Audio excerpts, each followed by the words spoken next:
So we can complete the table for this relationship above here, finding all these rest of these points by plugging in. We can plug in values into our calculation here, our equation. Okay, so at negative 10 degrees Celsius, plugging that in, so I get 9 divided by 5 times negative 10 plus 32. Okay, so negative 10 degrees Celsius is 14 degrees Fahrenheit.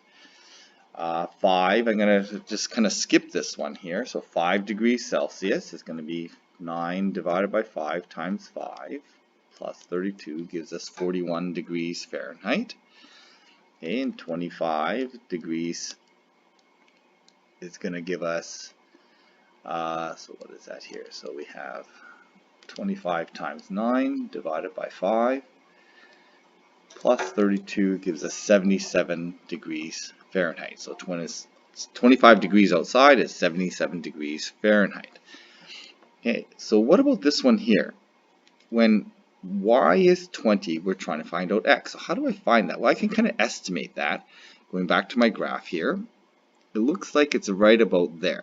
Okay, so when y is 20, it looks like it's about negative 5 degrees Celsius.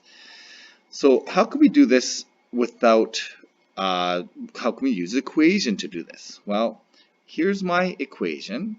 Degrees Fahrenheit equals 9 divided by 5 times degrees Celsius plus 32. Well, really, what do I know? I know the degrees Fahrenheit. I know that is 20.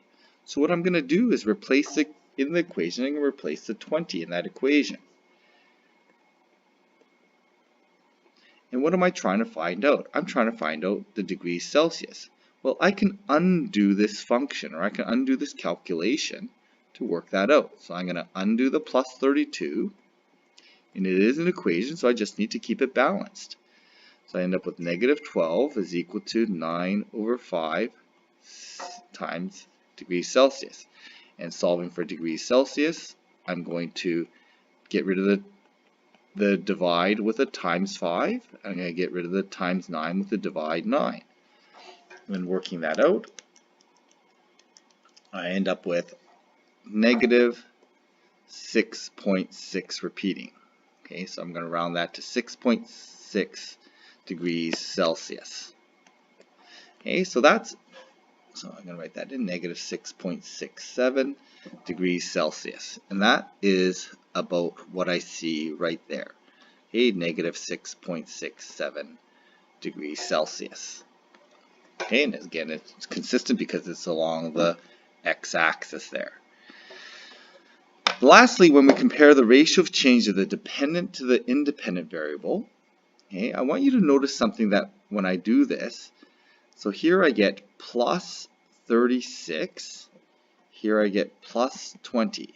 Okay, now that's not significant, but if I compare that ratio of change to 36 degrees Fahrenheit to 20 degrees Celsius, and I simplify this ratio, I get 9 degrees Fahrenheit to 4 degrees Celsius. There's a common factor of, that's 5. There's a common factor of 4 between those two numbers, so I simplify that ratio. And notice that that ratio of change seems to show up in the equation. And that's not a coincidence. There's a reason why that shows up. And again, we've been kind of seeing this in previous examples. This ratio of change has something to do with this multiplier in the equation.